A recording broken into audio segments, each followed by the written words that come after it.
cada proceso de replicación se pierde una porción 5' de esos telómeros. Y después hay ciertas patologías o ciertas situaciones que van a ocurrir también en este proceso de replicación que están implicadas con una estructura proteica que se llama lámina A. La lámina A es una proteína que se encuentra en la envoltura nuclear, específicamente en el carioteca. Nosotros tenemos esta envoltura nuclear, que sería la carioteca, y tenemos nuestros cromosomas. Exactamente esta parte que son los telómeros está pegada a la lámina A de la envoltura nuclear. ¿Sí? Entonces, la envoltura nuclear, la carioteca, esta membrana nuclear, tiene una proteína que se llama lámina A. La lámina A es encargada de darle la forma a la envoltura nuclear. Y los telómeros se encuentran pegados a esa lámina A. ¿Sí? Por eso es que cuando esa proteína está dañada, esa proteína llamada lámina A que se encuentra en la envoltura nuclear, también ocasionan problemas a nivel de los telómeros. Porque los telómeros no tienen un lugar en donde sostenerse. Y si los telómeros no encuentran un lugar para sostenerse porque hay una mutación en esa lámina A, también la lámina A va a estar involucrada con la senescencia replicativa, ¿sí? Con el envejecimiento y claramente con el desarrollo de células cancerosas, ¿sí? Entonces la lámina A también puede tener mutaciones. El gen que está involucrado con la lámina A, con la formación de lámina A, se llama LMNA. Entonces este gen es el que sufre una mutación y por ese motivo la lámina A, esa proteína, se encuentra dañada. Hay una patología que se llama progeria que está involucrada con la mutación de la lámina A. La progeria es cuando los niños nacen ya completamente envejecidos, y no solamente envejecidos a nivel fenotípico, sino también envejecidos a nivel de los órganos. También el corazón, el hígado, el riñón, todos los órganos están completamente envejecidos. Por eso es que el niño nace ya con problemas a nivel de insuficiencia cardíaca, a nivel de insuficiencia renal, y normalmente muere por una insuficiencia cardíaca, por un infarto, ¿sí? Porque ya está completamente envejecido. Então o segredo da juventude está aí? O segredo da juventude está aí? Da juventude. A juventude. Você é fã da juventude, está Sí, aí. hay una película, ahora no recuerdo el nombre de la película. Benjamin Button. ¿Ah? Benjamin Button. De Benjamin Button, sí. Esa película es la que hace referencia justo a esta Só que patología que se diferente llama do filme, a progeria. criança morre.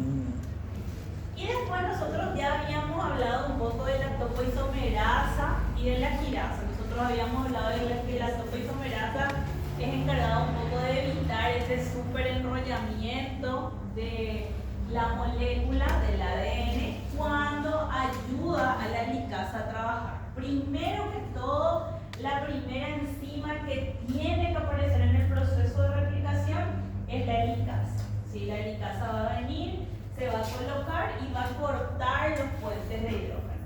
Cuando ella corta los puentes de hidrógeno y tiene que usar gasto energético, ¿sí? La licasa va a utilizar ATP, va a gastar energía, y cuando ella está separada, la que va a venir y va a mantener esas horquillas completamente separadas van a ser la topoisomerasa 1 y la girasa, ¿sí? Cada una de ellas, la topoisomerasa 1 y la girasa, van a usar mecanismos que están involucrados en 3 pasos. Ambas enzimas gastan energía y ambas enzimas evitan las vueltas de las moléculas de ADN a través de 3 pasos. La topoisomerasa corta una de las cadenas de la doble hélice, y la cadena cortada hace que evitar girar sobre la propia hélice. Para que los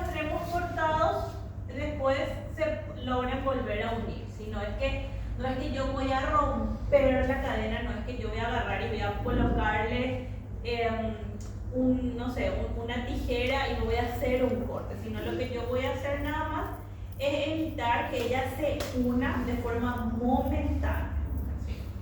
En cambio, la jiraza corta las dos cadenas.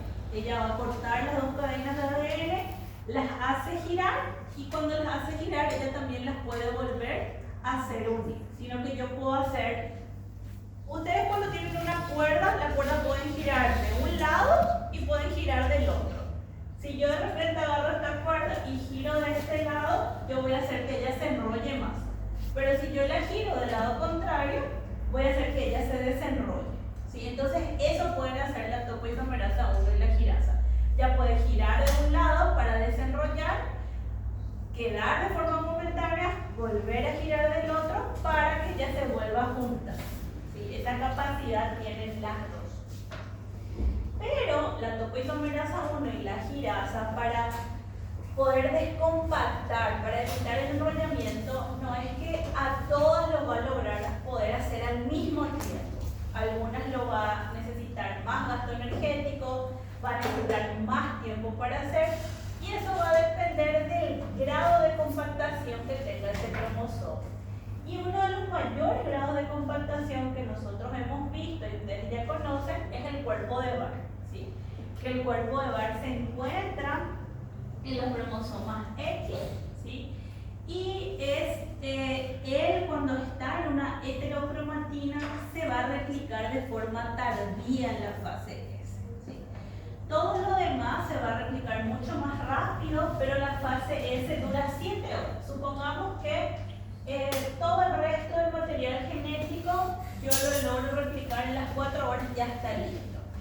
Pero por el motivo que tenemos este corpúsculo de Barr, que tenemos este grado de enrollamiento, esta heterocromatina mucho más compacta, es que esa fase S tiene que llegar a esas 7 horas. ¿Sí? Entonces, el cuerpo de Barr es un cromosoma X compactado, que es conocido como un cuerpo replicado de forma tardía. ¿Sí? Él no va a replicarse al mismo tiempo que los demás cromosomas. Y tengan en cuenta que la presencia del cuerpo de Barr indica el sexo de la muestra. Si yo observo en una muestra cuerpo de Barr, yo sé que estoy observando una muestra de sexo femenino.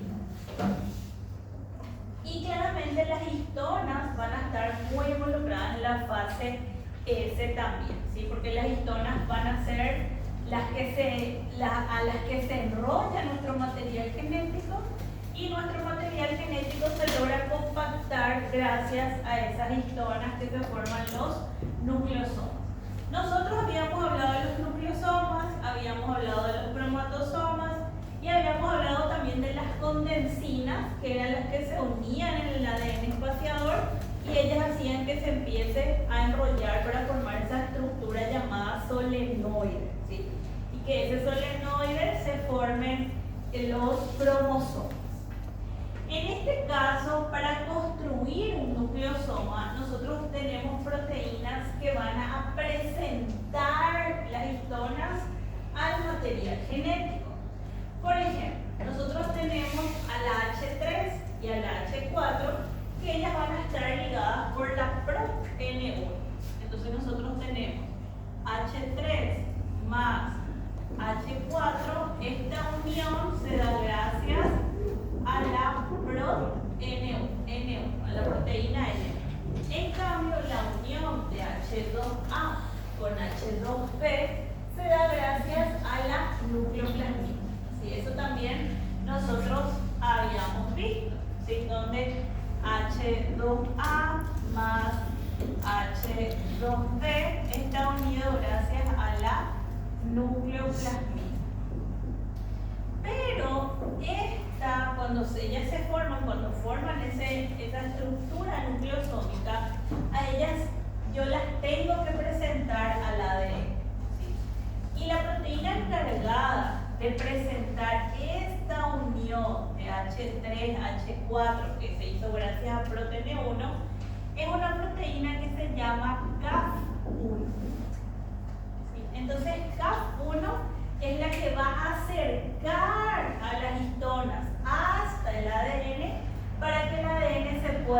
empezar a enrollar.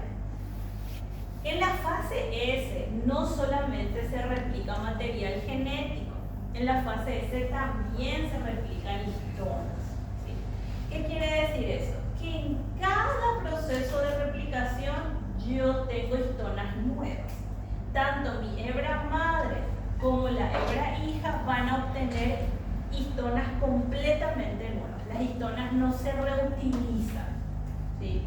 Las histonas van a ser degradadas y ellas, una vez que ocurre la replicación, ya no van a ser utilizadas porque esas histonas son consideradas como histonas completamente envejecidas, que ya no tienen la misma capacidad de volver a formar un cromosoma como lo hacen otras histonas nuevas.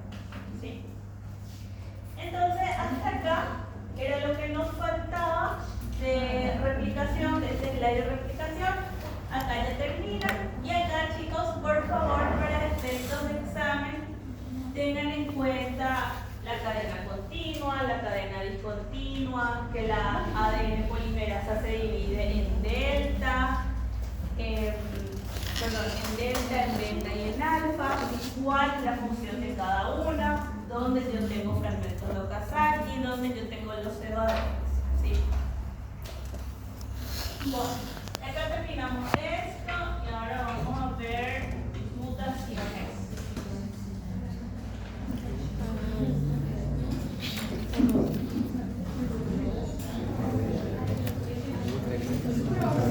Não tem outro slide. Eu acho. Sí, Tem essa outra, pessoal. sí, también. Sí, las proteinas también.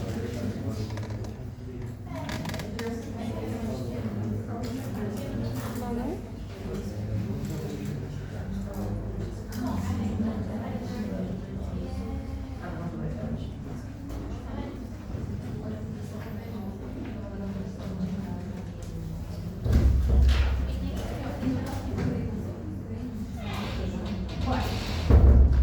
Vamos a hablar de mutaciones y de repente yo le dije a mi delegada preferida que hasta las 3 íbamos a tener clases, pero vamos a ver qué pasa. Porque al final muchos aparecieron hoy en clase. Me querían ver, ustedes me extrañaban más que yo a ustedes.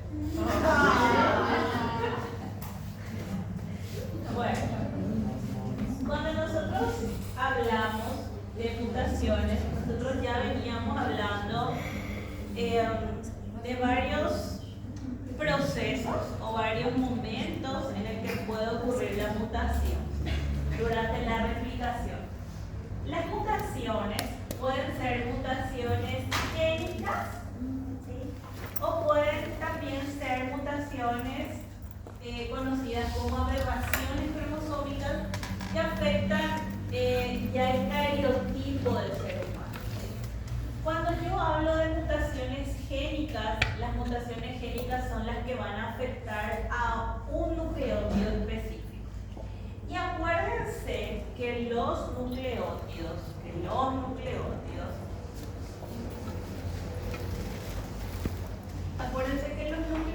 están formados por 3 estructuras que son la base nitrogenada, están formados por una pentosa, que es el azúcar, y están formados por lo menos un grupo fosfato.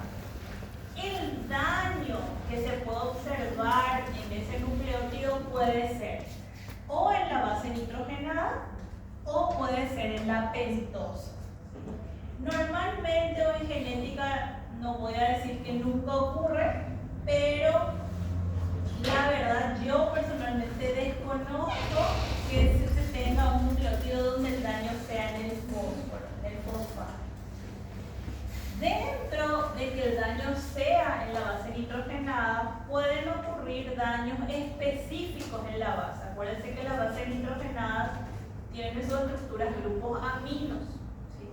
Y de repente el daño puede ser que la desaminación de la base nitrogenada, que por ejemplo una adenina, que yo tenga una adenina donde esta adenina específica específicamente lo que ella pierde va a ser su grupo amigo.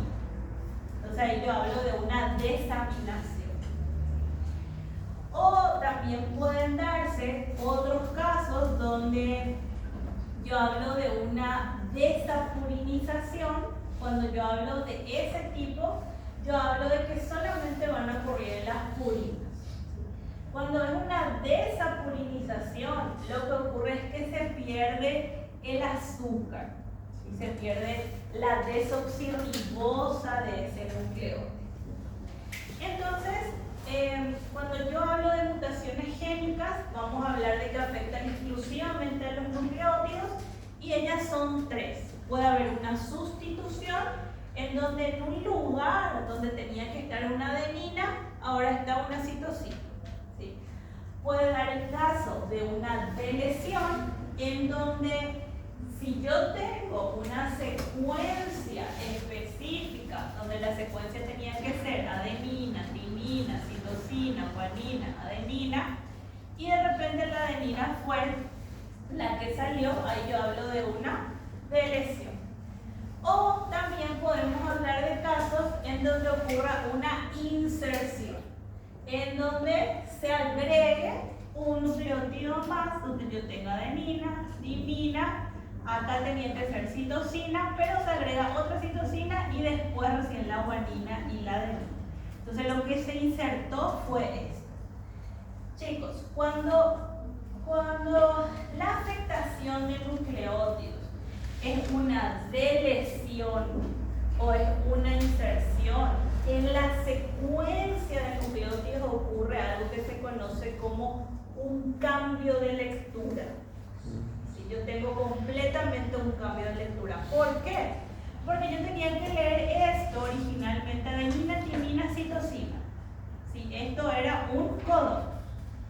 Yo acá tenía guanina, adenina y supongamos acá había timina. Esto era otro codón. Pero si esto se eliminó, este codón deja de existir. Hay un cambio en el marco de lectura. Y lo mismo va a ocurrir en una inserción. Si esto era un codón y recién acá empezaba otro codón, ahora va a cambiar y mi codón va a iniciar aquí. Entonces, en afectación de nucleótidos, donde yo observe inserciones o deleciones, van a ocurrir cambios de lectura dentro de esa secuencia de nucleótidos, dentro de esa secuencia de ADN. Luego nosotros podemos hablar de aberraciones cromosómicas y, como les decía, estas van a afectar completamente el cariotipo. Dentro de las que afectan el cariotipo, yo puedo hablar de estructurales o puedo hablar de numéricas. Dentro de las estructurales tienen que ver con cambios claramente vinculados al cromosoma, donde dentro de esas estructurales nosotros podemos hablar de vuelta de 4 tipos principales. Uno, si yo tengo un cromosoma, yo puedo hablar de la pérdida de una región de ese cromosoma. Entonces ese cromosoma se vuelve más pequeño. También yo puedo hablar de una duplicación, donde una región de ese cromosoma, esta región se duplicó, se aumentó. También yo puedo hablar de casos de inversión, ¿sí? Donde, por ejemplo, se invirtió. Esta región tenía que estar acá y esta región pasa a ser parte de este lugar. ¿Sí? Entonces hay una inversión de la región. O también podemos hablar de otro proceso que se llama translocación. La translocación es de los cambios estructurales más infrecuentes o más raros que se podrían dar. ¿Por qué? Porque la translocación no ocurre dentro de un mismo cromosoma y tampoco ocurre entre cromosomas homólogos. La translocación ocurre entre cromosomas no homólogos. Por ejemplo, yo tengo un cromosoma metacéntrico que podría ser, no sé, el cromosoma 12 y yo tengo un cromosoma más pequeño que podría ser el cromosoma 21, ¿sí? Y ocurre una translocación en donde esta porción, esta región, pasa a este cromosoma, ¿sí? Y esta porción de esto pasa a este cromosoma, ¿sí? Entonces las translocaciones, los cambios estructurales ocurren entre cromosomas no homólogos, ¿sí? Entre cromosomas no homólogos. ¿En dónde tuvo que existir el error para que esto ocurra? ¿Quién es el encargado de hacer que el crossing over sea efectivo, sea eficiente y ocurra de forma sin ningún que sea realmente la combinación, la recombinación entre cromosomas homólogos? ¿Dónde tuvo que haber ocurrido este cambio? En el complejo sinaptonémico. El complejo sinaptonémico es la estructura encargada de que ese proceso que ocurre en el preleptonema, en el paquinema, sea realmente eficiente. Entonces, el error tuvo que haber ocurrido en el cigonema. Y en el cigonema, en la profase 1, es donde ocurre el error. Entonces, para que ocurran translocaciones, el error tuvo que haber afectado la meiosis 1 en la profase 1 en el cigonema, ¿sí? Y luego podemos hablar de tipos de mutaciones según el origen de la mutación, según la célula que esté siendo afectada, ¿sí? No caso, é decir, quando passa o processo, não chega a corrigir, ele fica errado. Sí, se va a quedar errado. Se va a quedar errado. O checkpoint, que são os outros. No, ahí no hay manera. Acuérdate que en meiosis vos no tenés checkpoint. O sea, vos no tenés un mecanismo de reparación, no tenemos la que. Entonces el error va a. Entonces no hay manera de que yo ese tipo de errores pueda corregir. Entonces yo puedo tener, por ejemplo, tipos de mutaciones según la célula que esté afectada. Según la célula que está afectada, yo puedo hablar de mutaciones a nivel de células germinales o mutaciones a nivel de células somáticas. Cuando nosotros hablamos de que el daño ocurrió en células germinales, es porque van a afectar a todos los gametos. Y también que eso va a pasar de una generación a otra y va a estar involucrado con procesos de selección natural, ¿sí? Con procesos evolutivos. Cuando el daño ocurrió en una célula somática, ese daño puede afectar a los descendientes de alguna manera, pero esos daños no van a ser heredables, ¿sí? Yo no voy a poder heredar ese daño y por ese motivo no va a tener consecuencias en el papel evolutivo, va a afectar exclusivamente al individuo. Después yo puedo hablar según su efecto, que es lo que nosotros ya hemos hablado bastante. Nosotros hemos hablado que pueden ser perjudiciales, que pueden ser neutras y que pueden ser beneficiosas. Las perjudiciales son mutaciones que me van a causar alguna patología, ¿sí? Las neutras son las que yo ni siquiera voy a percibir, por ejemplo, cuando hay un cambio de un aminoácido básico por otro aminoácido básico, entonces yo no voy a percibir ese cambio, no va a dañar a la proteína. Si la proteína no está dañada, si la proteína puede cumplir con su función sin ningún inconveniente, entonces yo no voy a percibir ese daño. También pueden haber que sean beneficiosas. Y cuando son beneficiosas es porque me generan una variabilidad genética que me ayuda a un desarrollo evolutivo para poder sobrevivir al ambiente en donde me encuentro. Y luego podemos hablar de según la extensión, según en qué material, en qué porción del material está ocurriendo. Pueden ser cromosómicas, cuando afectan directamente todo el cariotipo. Puedo hablar de génicas, cuando provocan cambios exclusivamente en la secuencia de nucleótidos. Y Y puedo hablar de genómicas cuando alteran el número de cromosomas típico de una especie. Por ejemplo, se sabe que nosotros los seres humanos, nuestra cantidad típica de cromosomas son 46. Si yo tengo 47 o tengo 45, entonces ya hablamos de variaciones genómicas que están alterando el número de cromosomas. Y según su origen, ellas pueden ser al azar o pueden ser provocadas por mutágenos o agentes ambientales. Cuando hablamos de al azar, ¿a qué nos referimos? A recombinación, al crossing over. ¿Sí? Nos referimos exclusivamente a células germinales, entonces nos referimos a la meiosis 1 cuando hablamos al azar. Cuando hablamos de provocaciones por agentes mutagénicos, vamos a hablar mayormente de células somáticas.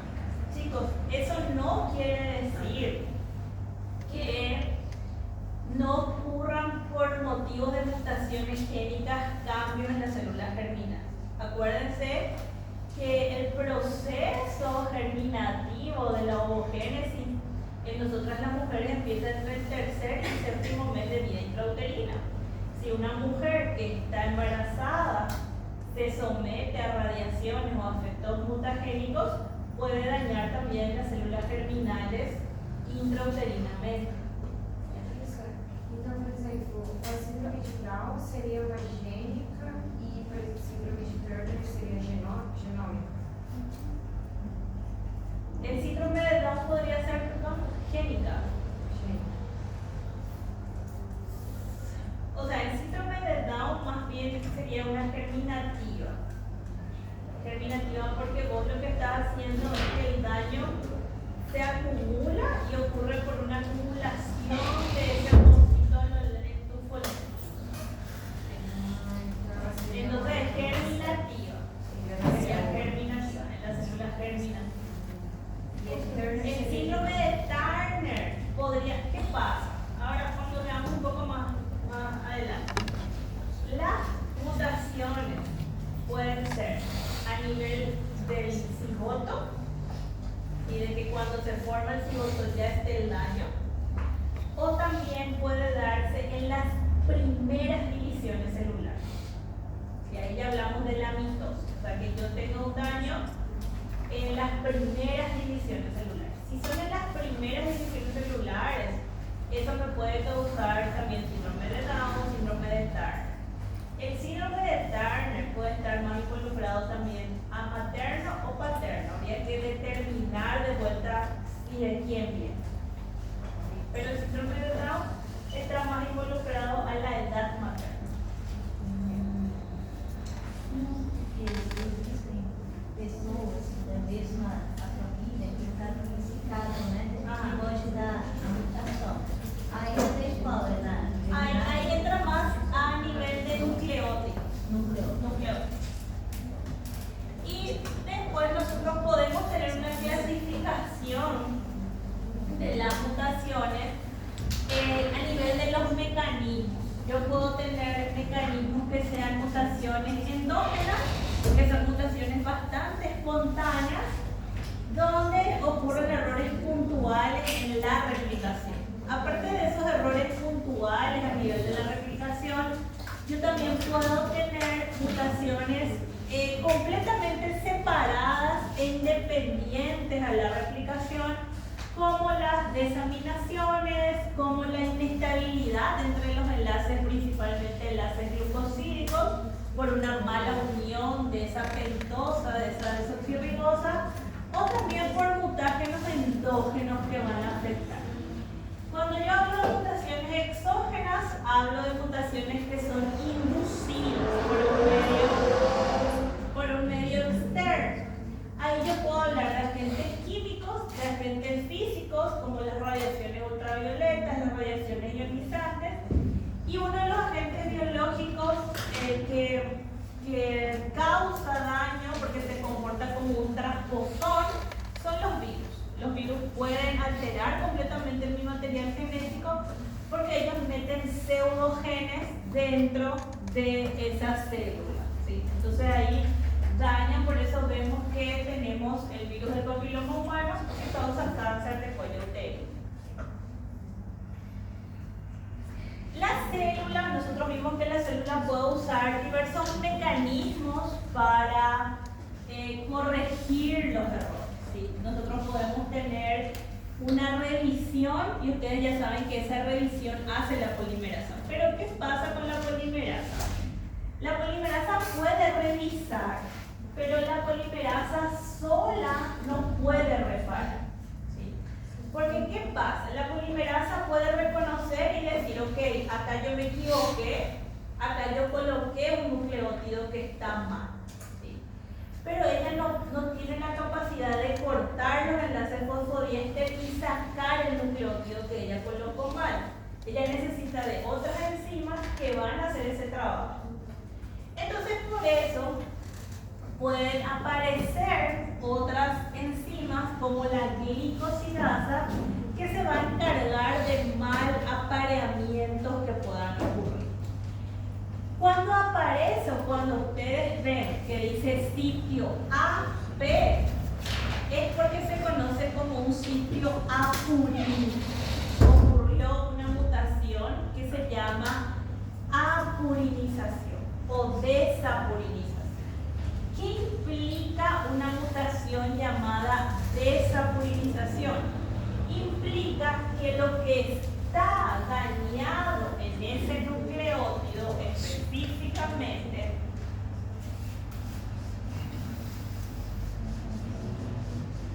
implica que lo que está dañado en ese nucleótido que tiene la base nitrogenada más la pentosa, que es una desoxirribosa, más el fosfato, es específicamente la pentosa.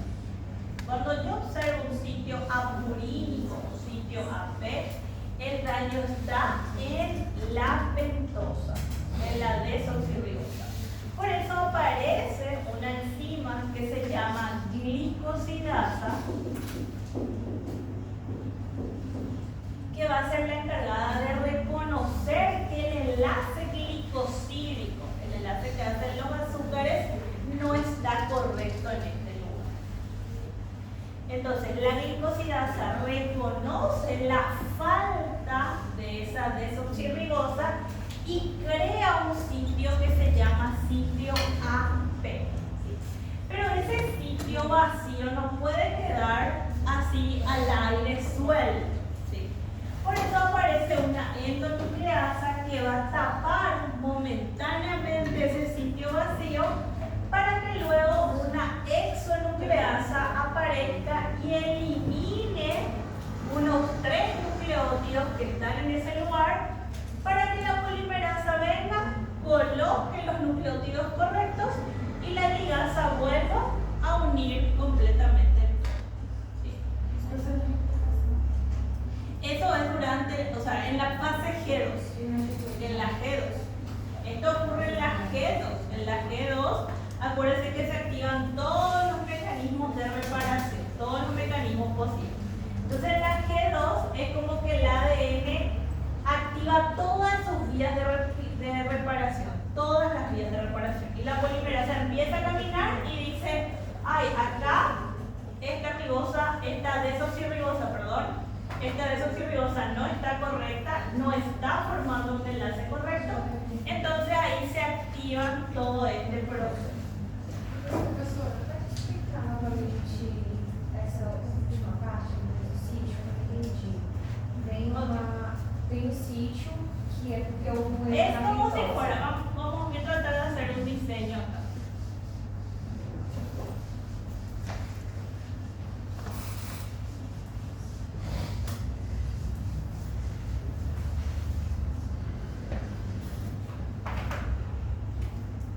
Bueno, supongamos que yo tengo acá adenina, timina, citosina, guanina, adenina, timina, citosina. Y esto se va a unir acá, va a tener timina, adenina, guanina, citosina, timina, adenina, guanina. Supongamos que la que está mal o donde se encontró el error sea esta adenina. Y a esta adenina su desoxirribosa está mal. Y ella tuvo una desapurinización, o sea, su desoxirribosa está equivocada. Entonces va a aparecer la glicosidasa y la glicosidasa no va a sacar precisamente todo el nucleótido. Ella solamente va a detectar el error y va a sacar el azúcar. Ella no va a sacar todo el nucleótido, ella solamente va a sacar el azúcar. Cuando ella saca el azúcar, entonces va a quedar un sitio, acá va a quedar un sitio que se va a llamar sitio AP. ¿Sí? Un sitio AP. Ahí va a quedarse igual, guanina, citosina, timina, adenina, guanina. Este sitio AP va a ser reconocido por la endonucleasa. ¿Sí? La endonucleasa va a reconocer este sitio AP y la endonucleasa es la que va a sacar todo el nucleótido. Va a sacar la base nitrogenada y va a sacar el fósforo. Cuando ella saca todo eso, entonces va a quedar acá, ella se va a encargar de colocarse acá y evitar que esto quede un espacio vacío. Entonces cuando ella se coloca así, timina, endonucleasa, guanina, citosina, timina, adenina, guanina, va a venir la exonucleasa, y va a arrancar no solamente este sitio, sino ella va a sacar esta timina, va a sacar esto, va a sacar la guanina y va a sacar la citosina. Ella por lo menos va a sacar 3 nucleótidos. Cuando ella va a sacar esto, va a detectar la polimerasa y ahí la polimerasa va a venir y va a colocar los nucleótidos correctos. ¿Sí? Ahí va a venir y va a decir entonces la polimerasa. Ahí la polimerasa va a venir y va a colocar la timina, va a colocar la adenina, la guanina, la citosina, la timina, la adenina y la guanina y va a corregir de esa manera. ¿Sí? Entonces, de esa manera van a trabajar esas enzimas de forma conjunta. Sí. O trabalho da fosfodiesterasa é na fase S, na replicação, ou é aqui também? Acá também. Mas qual que é a diferença então do trabalho da fosfodiesterasa para a endonucleasa? Em que momento elas atuam? Nucleasa o fosfodiesterasa serían lo mismo. Sim. Serían lo mismo. Tienen la misma función. Yo la puedo llamar de igual manera. Então a endonucleasa é a mesma coisa. Que una fosfodiesterasa. Tá? Eu tenho que nome, gente, porque eu tô aqui tentando entender, mas é a mesma coisa. Ay, qué cosa, biología, ¿verdad? Aí no final a ligasa ela só vai unir. Y la ligasa va a decir, ay, va a unir todo, va a volver a juntar todo.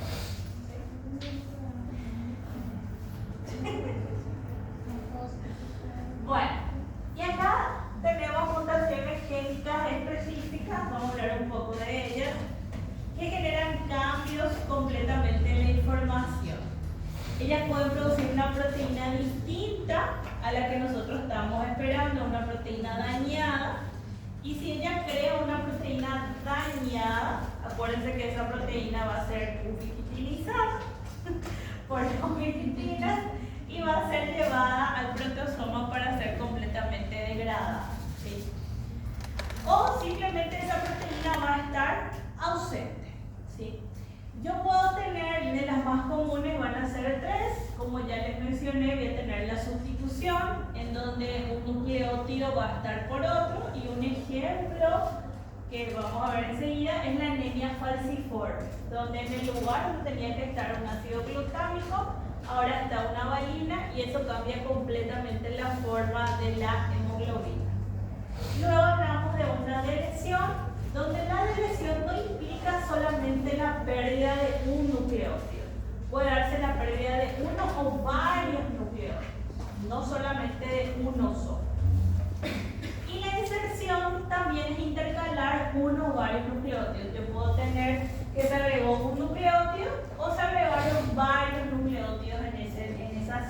frecuencia de ADN. Por ese motivo, las mutaciones, que son mutaciones génicas, pueden ocasionar dos causas, dos consecuencias, mejor dicho. Una de ellas son malformaciones congénitas a nivel anatómico, a nivel de estructura, de forma, y otras son alteraciones funcionales o trastornos metabólicos. Y estas alteraciones funcionales o trastornos metabólicos son las que se detectan con el tamizaje neonatal o el llamado test del piecito que se hace en el momento del nacimiento a los niños. Una de las malformaciones congénitas anatómicas más estudiada es la anemia derpanocítica o la anemia falciforme. ¿Sí? Ustedes saben que la hemoglobina tiene que tener dentro del glóbulo rojo una forma bicóncava que es la que le permite el transporte de oxígeno de forma correcta a ese glóbulo rojo.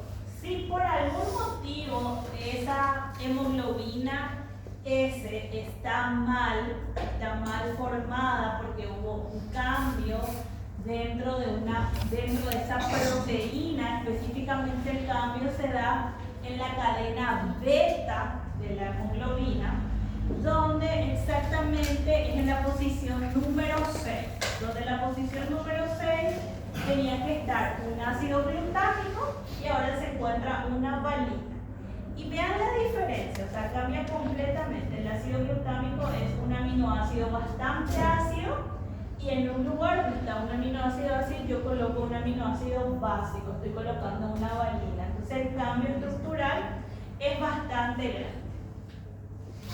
Eso va a ocurrir que ocurren principales síntomas de la anemia derpanocítica como la fatiga, la palidez, una frecuencia cardíaca rápida, dificultad respiratoria, un color amarillo de ojos y piel, úlceras también de las piernas, y todo eso está involucrado con el mal transporte de la molécula de oxígeno.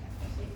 Entonces cambia completamente la forma de esta hemoglobina. Acá tengo una hemoglobina normal y esta sería una hemoglobina anormal, ¿sí? Donde se bloquea el paso correcto de oxígeno a través del torrente sanguíneo. Entonces, chicos, la anemia falciforme es un ejemplo claro de una malformación congénita anatómica causada por una mutación génica, por la variación de un núcleo. ¿Sí? En este caso cambia un aminoácido por otro. La anemia falciforme es muy común que sean portadores heterocigotos personas que viven en África, porque de esa manera también ellos evitan la malaria. La malaria es un parásito que infecta o logra ingresar a través de los glóbulos rojos. Entonces las personas que tienen anemia derpanocítica y que son heterocigotos para la enfermedad evitan el ingreso de la malaria. Por eso es que hay veces que uno dice, o sea, sí, esta patología sigue existiendo, porque sí ya hay tanto avance en la ciencia, pero es por motivos evolutivos también, ¿verdad? De sobrevivencia de estas personas. Y luego hablamos de malformaciones, de problemas a nivel funcional. ¿Sí? Cuando hablamos de problemas a nivel funcional o enfermedades metabólicas, hablamos de todas las enfermedades que se hacen en el tamizaje neonatal. El tamizaje neonatal es básico, detecta 5 patologías específicas que son el hipotiroidismo, la hiperplasia, la fenilcetonuria, la deficiencia de la glucosa 6-fosfato deshidrogenasa y la galactosemia. Muchos niños mueren antes de saber su tamizaje neonatal. Eso pasa bastante en países muy subdesarrollados o en lugares donde no llegan rápido los resultados, ¿verdad? Porque hay que ser conscientes en que no todo el país, yo creo que también seguro eso pasa en Brasil, hay lugares donde son más carentes que otros. Entonces hay lugares donde va a llegar rápido el resultado y hay lugares donde pueden pasar, no sé, 30 días o más 40 días y el bebé sigue consumiendo leche o sigue consumiendo alimentos que le están causando daño. Entonces muere y cuando llega el y él sobrevivía. La fenilalanina es un aminoácido que es no esencial en nuestro organismo y que él se puede acumular. Él causa deficiencias a nivel hepático, y si él se empieza a acumular mucho en el niño puede desarrollar ciertos retrasos mentales. ¿Qué es lo que pasa? Hay una enzima hepática que se llama fenilalanina hidroxilasa. Esta fenilalanina hidroxilasa lo que hace es convertir la fenilalanina en tirosina, en otro aminoácido que sí resulta ser no esencial. Acuérdense que nosotros teníamos aminoácidos esenciales y aminoácidos no esenciales. Los aminoácidos que son esenciales son los que yo debo de consumir en la dieta, y los no esenciales lo que mi propio organismo logra generar. La tirosina es un aminoácido que mi propio organismo logra generar por el consumo de fenilalanina.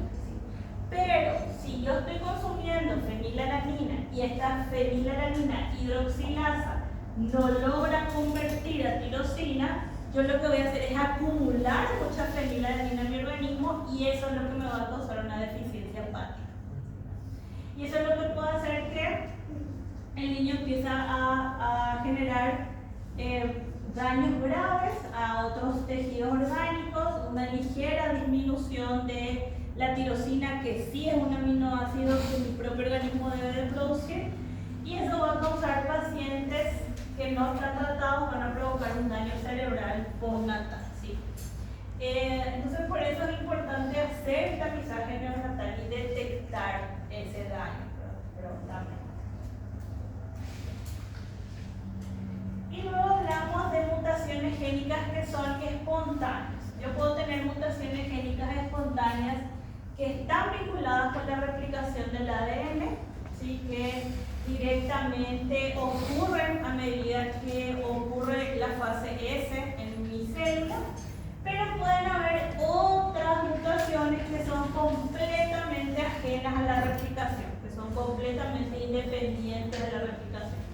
Y esas son dos: las desaminaciones y las apurinizaciones. Dentro de las desaminaciones yo tengo la pérdida de grupos amino. Cuando, por ejemplo, una citosina pierde, si yo tengo una citosina que se tiene que aparear con una guanina, y por algún motivo esta citosina pierde su grupo amino, esta citosina pasa a convertirse en uracilo.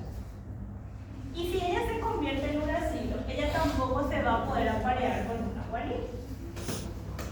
Entonces hay una consecuencia en que tampoco se va a poder colocar la guanina que debería de estar, y va a dar un mal apareamiento de base.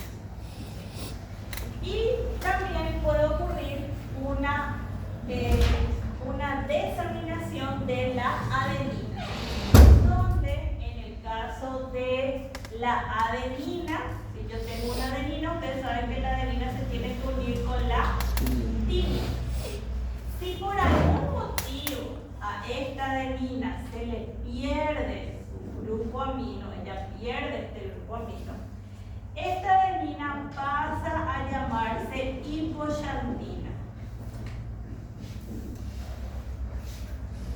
Y la hipoxantina no logra aparearse con la timina. Ella reacciona, la hipoxantina, mi polimerasa reconoce a esta hipoxantina como una guanina. Entonces va a aparear a esto con una citosina. Entonces en el lugar donde tenía que estar una timina, ahora va a estar una citosina. Entonces esos pueden ser errores que van a estar involucrados por el hecho de la pérdida de un grupo amino. ¿Sí? Eso tienen que saber, chicos, para efectos de examen. Una molécula, un grupo amino hace todo ese problema.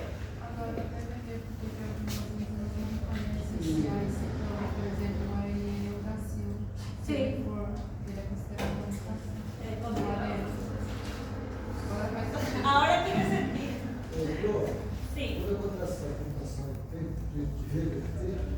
¿Ah? Pueden haber, hay mecanismos de reversión, hay mecanismos, pero si la mutación se acumula es porque los mecanismos fallaron. Hay mecanismos, la célula tiene mecanismos de escisión de bases. Vamos a ver. Después tenemos otra consecuencia que es la apurinización. Y la apurinización es lo que yo ya les venía hablando, ¿sí? Es cuando una purina se desprende de su desoxirribosa y se genera un sitio AP que carece completamente de información. ¿Sí? Eso es lo que ya les había explicado. Nosotros podemos tener ciertos agentes ambientales que van a hacer que aparezcan las mutaciones génicas.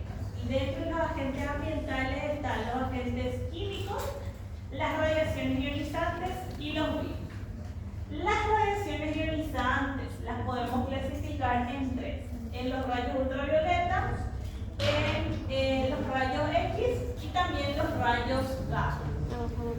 Los rayos ultravioleta van a formar dímeros de timina. ¿A quién le tocó hablar sobre xeroderma pigmentoso? Ah, usted. ¿Qué va a pasar en el caso del xeroderma pigmentoso?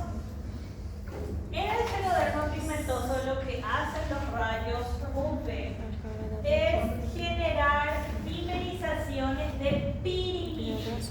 Dimerizaciones de pirimidina que están cerca una de la otra, que están contiguas una de la otra. Si hablamos de que los rayos ultravioleta causan dimerizaciones de pirimidinas, ¿a qué le van a dimerizar? ¿Cuáles son las pirimidinas del ADN? Pirimidina y citosina. ¿Por qué esa cara, Cristina? Dá uma bugada. Daqui até fazer sinapse para lembrar. Yo soy la que estoy con mi crisis neurológica y ustedes son los que están perdidos.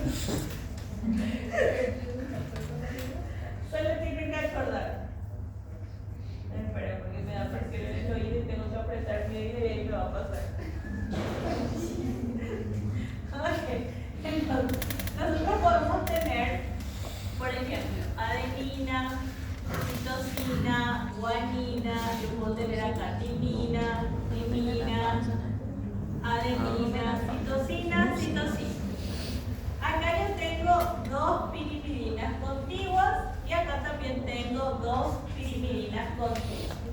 Lo que ocurre en estos casos cuando yo tengo mucha exposición a los rayos ultravioleta es que estas dos van a hacerse una. Estas dos van a hacerse una. Entonces la polimerasa, cuando está pasando, va a reconocer esto como una sola timina. Y en vez de colocar dos adeninas, va a colocar una sola adenina. Y acá también va a reconocer esto como una sola. Y en vez de colocar dos guaninas, va a colocar una sola guanina. Entonces eso hacen los rayos ultravioleta. Exactamente para el xeroderma pigmentoso, lo que ocurre es dimerización de timinas. ¿Sí? Exactamente eso es lo que va a ocurrir en el xeroderma pigmentoso. En cambio, los rayos X y los rayos gamma producen rotura de la doble cadena. Y ahí no hablamos específicamente de un nucleótido, sino rotura de una doble cadena. Y los virus son capaces de introducir ADN completamente ajenos, ADN completamente fuera, y ocurre o se comportan como esos transposones que van saltando a través de ese material genético e introducen pseudogenes y alteran completamente a ese material genético. ¿Sí? La reparación del ADN se forma a través de enzimas específicas. Mi material genético, mi célula puede reparar, tiene la capacidad de reparar. Pero cuando el error se acumula demasiado y no se logra reparar, no se manifiesta, porque la actividad, la enzima que debe de reparar es la exonucleasa, ¿sí? O sea, la que tiene que reconocer y hacer la rotura, porque la polimerasa va caminando y dice, ok, yo cometí un error, yo sé que está acá el error, pero ella no puede muchas veces sola romper ese error y necesita una exonucleasa. Si la actividad de la exonucleasa falla, el error no se va a poder corregir. Por eso, nosotros podemos tener de una función correctora, podemos hablar de una función correctora y reparadora de la polimerasa. Pero esa función correctora y reparadora de la polimerasa es gracias a la actividad de la exonucleasa. Sí, gracias a que la exonucleasa puede volver a retroceder en el camino y sacar. Acuérdense que la polimerasa no puede hacer nada de 3 para 5, solamente de 5 para atrás. ¿Sí?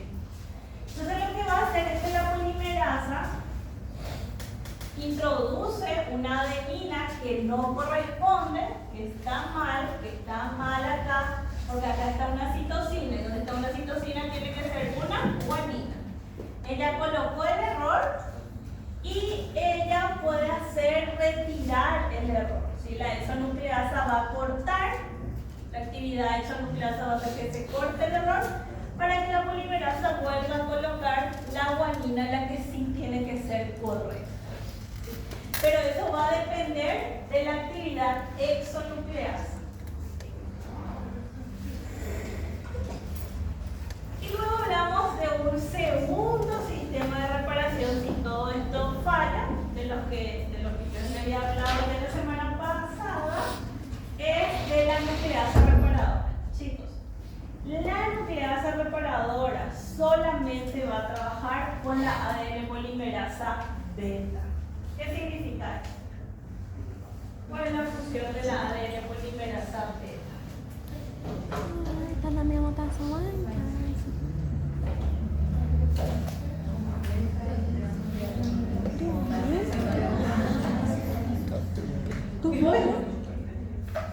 ¿Cuál es, Cecilia, la función? A beta? Acho que é colocar ela a primeira. É colocar. Bueno, la polimerasa beta, así como acaba de leer Cecilia acá en su apunte de acordarse, es la encargada de colocar los nucleótidos en los espacios que deja el cebado. ¿Sí? Entonces, ¿qué pasa? La nucleasa reparadora solamente puede reconocer errores pequeños, secuencias pequeñas. Ella trabaja con la polimerasa beta, en donde solamente se puede reparar hasta 10 nucleótidos. ¿Sí? Eso es lo máximo que ella puede reparar. En el caso de la nucleasa reparadora, ella va a recibir una señal, ella va a remover, va a romper los enlaces fosfodiéster y la polimerasa beta va a ser la que va a colocar los nucleótidos para poder rellenar ese espacio. ¿Sí? Y luego podemos hablar de las desaminaciones y las apolinizaciones. Tanto la desaminación como la apolinización comparten enzimas reparadoras. Y la enzima reparadora que ellas comparten es la ADN glicosilasa. Ella es específica para cortar la base nitrogenada y para cortar los enlaces glicosídicos. ¿Y por qué la glicosidasa va a estar involucrada? ¿Qué les dice una glicosidasa?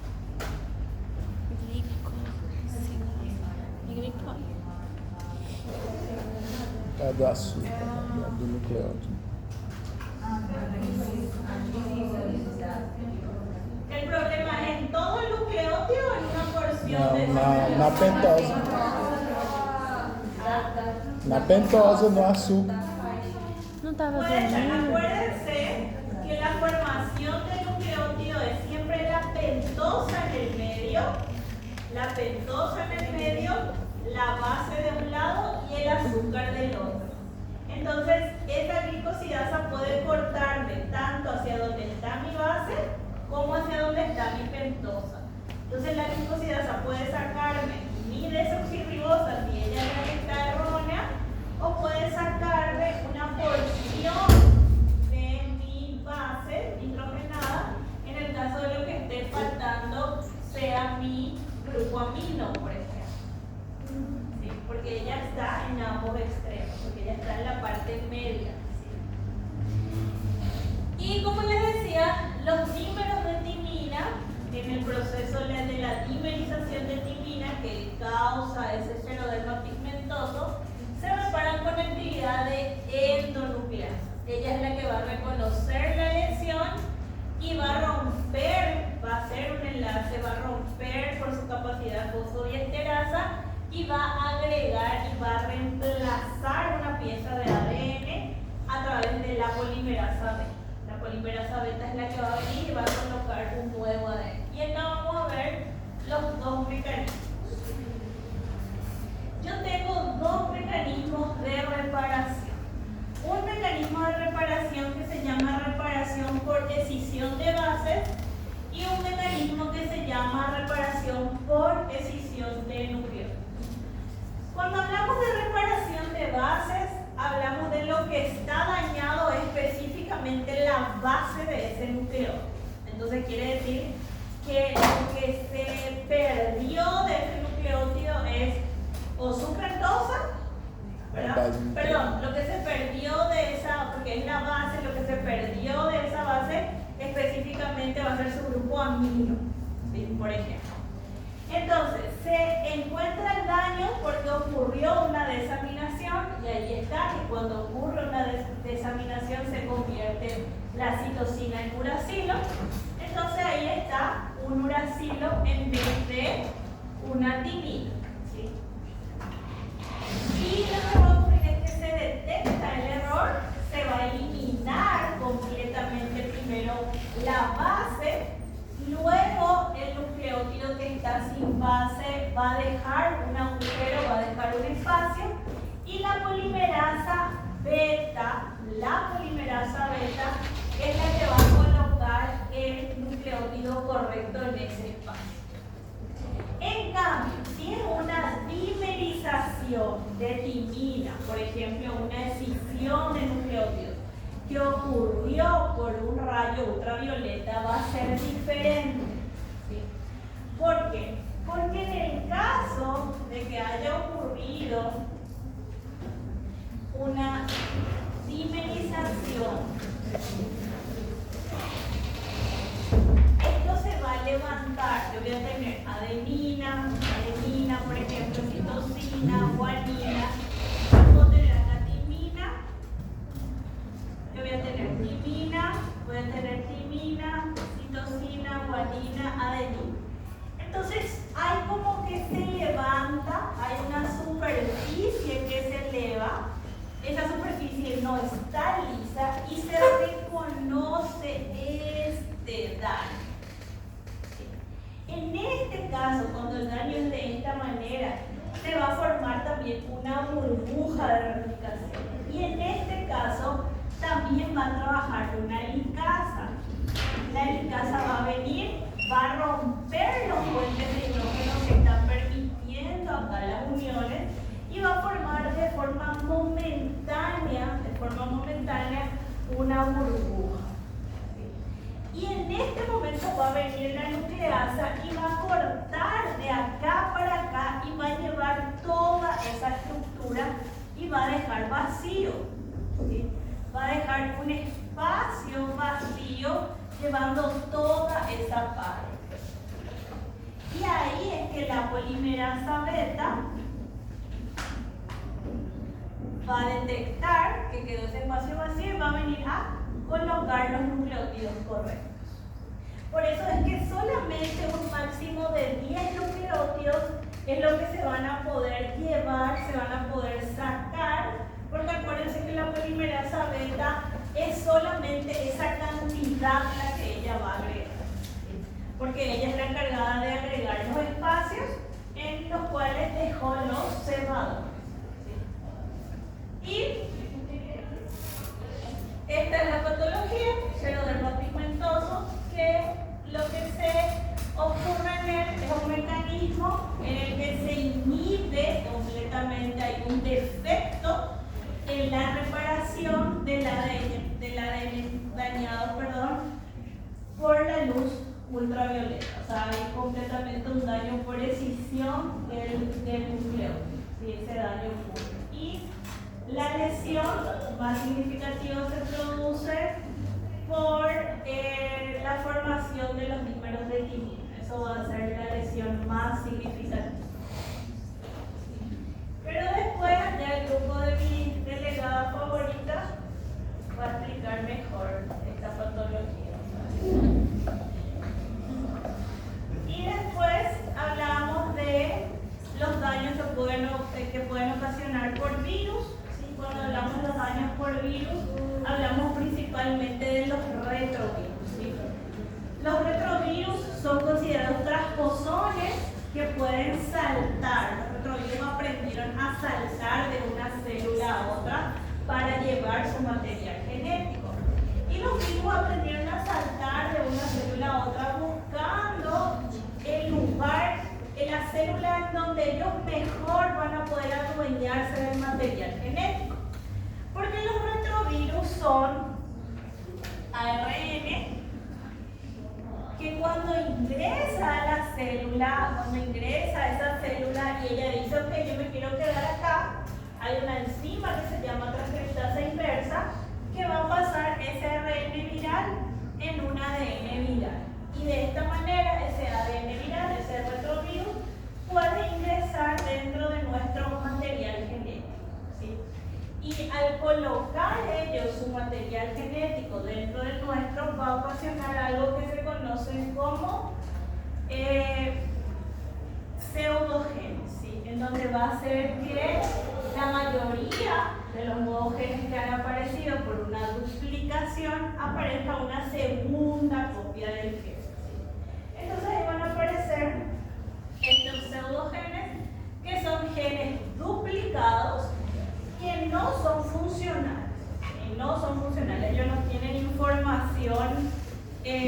Ellos no tienen información genética, no se van a transcribir, no pueden generar ARN y por ese motivo tampoco pueden generar proteínas. Por eso son falsos genes.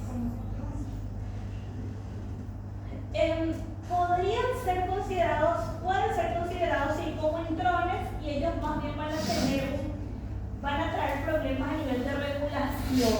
¿Sí?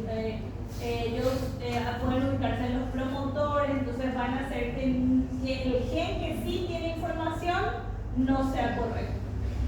¿Sí? Eso es lo que van a hacer. ¿Sí? Entonces lo que ellos hacen como esa